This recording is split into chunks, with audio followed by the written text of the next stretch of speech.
You do. Jeff Austin. I am a musician. Trying to think of something clever, but that works. I noticed that you were watching Dell's set. Oh, hell yeah. What does Dell mean to you as a performer and also to the genre of bluegrass music?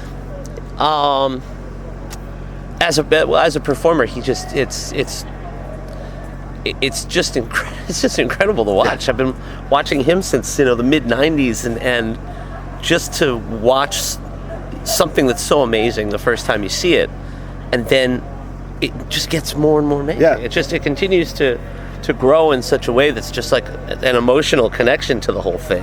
Well, and as far as what it means to the genre, it's a kind of a rare time. It seems like in a lot of genres of music, the people that people admire are untouchable. Yeah. They don't hang out. They don't hang out. Dead. Yeah, or they're dead, or they're gone. But they don't hang out with people. They don't. Yeah. They're not.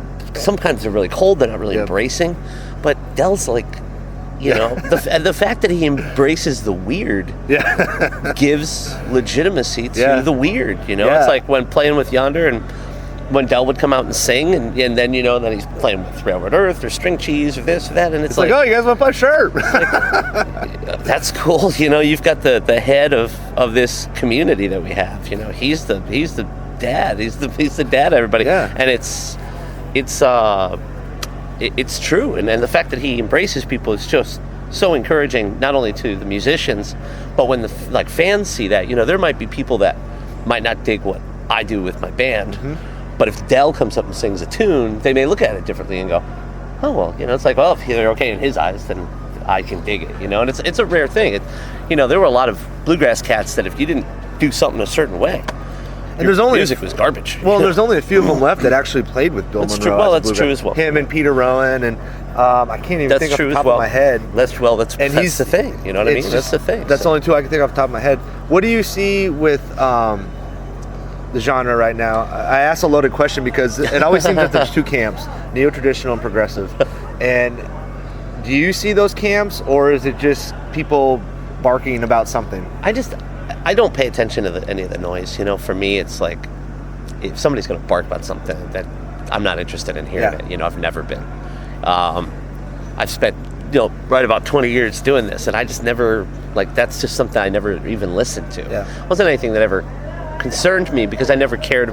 It's weird, but you never kind of truly cared about somebody's opinion, really. Yeah. I mean, that sounds kind of. I'm not. Well, someone's like, that's not bluegrass, but that is. I don't care. Yeah, that's like, who cares? And that's been around forever. But it's music. Yeah, it's music. I mean, shit. Well, Grisman said it's either good or it's bad. Yeah. Well, Bill Monroe's, and that's exactly it. Bill Monroe's band had an accordion in it. So give me a break. The Osborne brothers used drums and plugged in all the time. Give me a break. They had electric bass, I think, right? Give me a break. Yeah. I mean, it's just, come on, And so for me, I don't ever get hung up on that kind of stuff. And if somebody, it's great because everybody has a right to their opinion, and if we have differing opinions, that's fine. But it's that Grisman quote is great. It's either good or it's bad. You know. So what do you love about bluegrass? What sets it apart from other genres? I don't know. That's a tough one. That's a hard question because it's, it's like shit. People that dig Jimmy Buffett. There's something about that where they get to travel and be with their friends. Yeah. Have these great experiences and this and that. And it's like bluegrass is the same thing. Well, I always say it's the one genre you can't hide behind anything. It's you and the instruments. It's also, a lot of good times with bluegrass are festival kind of based. Yeah. When I was going to first festivals, to Bean Blossom or to... which is the Mecca. Yeah, and or to Merle Fest in the mid-'90s and to... Kansas at Winfield, and it seems that the genre of music is not only based around because you can play it, because it's not unachievable. It's like somebody can play guitar, but they're not going to be Keith Richards, or somebody can sing, but they're not going to be Roger Daltrey, but you can watch somebody like a Roland White play mandolin. And you may not play like Roland White, but you can go buy a mandolin and play. And there's that connection to it. And then also having a breeding ground, like a festival where you have a campsite or a campgrounds where people will gather and do this and that. that I think is the big difference of it. Is there's a different accessibility to it.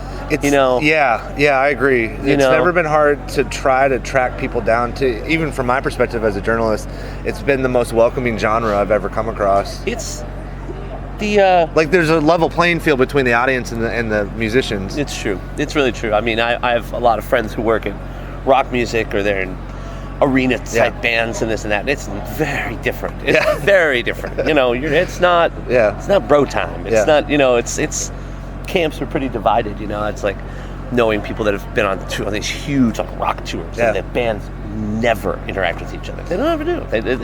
But you know what? Who cares? And that's their thing, you know. So, but this is this thing, and that's the real part about it. Well, it's a part about it I've always.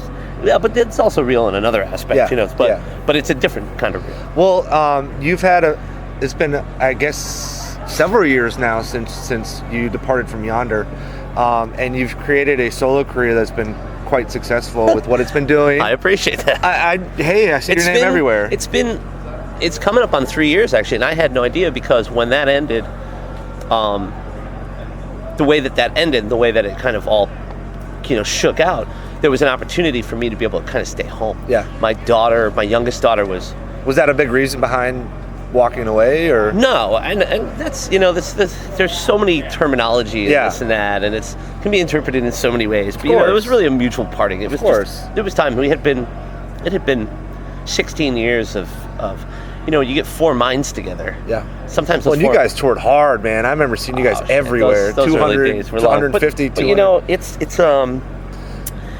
when not being in that band anymore, the opportunity was there when we kind of talked about it, and when it happened, my youngest daughter was 2.5 months old, and I kind of looked at it like, this is a perfect opportunity for me to like bow out, slow down for a little bit. Yeah. You know, and that wasn't the reason why it all went down. But it was when the opportunity presented itself. I kind of went, oh, this would be great. So that first year where I wasn't in the band, when Yonder anymore, I was doing my stuff. I only did a handful of shows. I probably only did like 30, maybe 40 shows. I guess my question with that was, in that 3-year period since you've walked away from that band, that was a big part of your life. What have you learned about yourself as a performer? And because being solo, like you're more vulnerable artistically, creatively, even to the audience. But what have you learned about yourself as a performer, and what you love about the music you play being on your own now? At least in hindsight. The biggest thing is I've been so fortunate in the different incarnations of doing this band to have some amazing musicians that I've been able to play with, whether they were in the band for almost 2.5 years like Ross Martin was, or a year, or whatever. There's been just some amazing people that have just inspired me in a lot of different ways. And